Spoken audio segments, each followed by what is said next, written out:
Proof of life, I'm going to hold up this Vanity Fair magazine. This is this month's July-August issue. It's my wife's Vanity Fair, it's not mine. Today is Friday, July 15th. I just came back from an 11.5-mile run. I'll show you my runs in a minute on the computer. I just want to tell you that survivor casting is either about to save my life or take my life, depending on how surgery goes next week. I have a major surgery next Thursday, July 21st. The impetus of the surgery has to do with casting. I'll tell you the story. If I make it through the surgery and I'm alive in a few weeks, I'll send you another video and tell you the story, or you can call me. If you don't hear from me, I probably didn't make it through the surgery, that's all. Survivor casting saved my life. 4 weeks ago today, I had open heart surgery.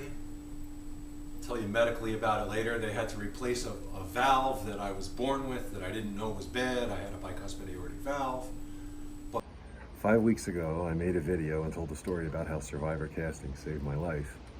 And as I'm thinking about it, I may not have been in the best frame of mind 5 weeks ago because I was 4 weeks out from a surgery. So here I am 9 weeks out, and I'm starting to look like Jeff Bridges in The Old Man. But I think I'm in a better state of mind. So if you're interested in the best storyteller you guys have met in the last bunch of seasons, then look for my info and give me a shout.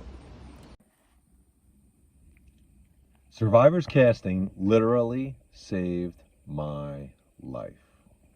In 2004, the first time I applied to the show, I was a 2-pack-a-day smoker.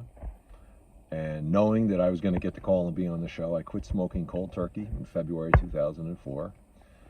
That summer I went for a physical, kind of a routine physical, and my doctor noticed an anomaly that in previous visits he always attributed to being a heavy smoker, but had something to do with my heart, so he sent me to a cardiologist, and long story short, they figured out that I was born with a bicuspid aortic valve.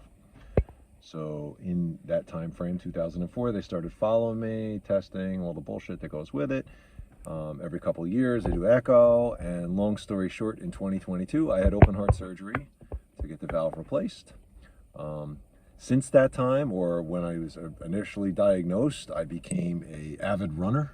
So in that way, Survivor has upped my health. I run 100 miles a month outside all year in the Northeast, where it can be chilly and cold in the winter.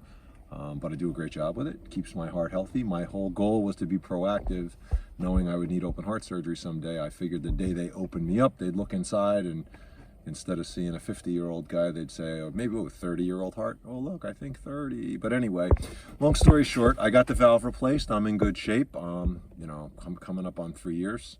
I still run 100 miles a month. I'm a little bit slower than I was pre-surgery, but that's okay. The reason I tell you this whole story is I was reading a quote recently from Teddy Roosevelt about the man in the arena. And it got me thinking, the man in the arena, and I can't do it off the top of my head, but it says something like, is the guy who sweats and dirty and, even if he fails wildly and blah, blah, blah, blah, blah. But long story short, you cast a guy, or you spoke to a guy who was a heart valve specialist. And that is not a man in the arena. That's a guy who's watching heart surgery. And it turns out that guy, he's watching TAVR surgeries, which if you know anything about valve surgeries, TAVR's a big deal. I mean, I don't want to minimize it, but it's not getting the mechanical valve, which is a complete open heart. TAVR's something they do. The medical procedure doesn't matter. What I'm telling you is I'm more of a man in the arena than your heart valve specialist was.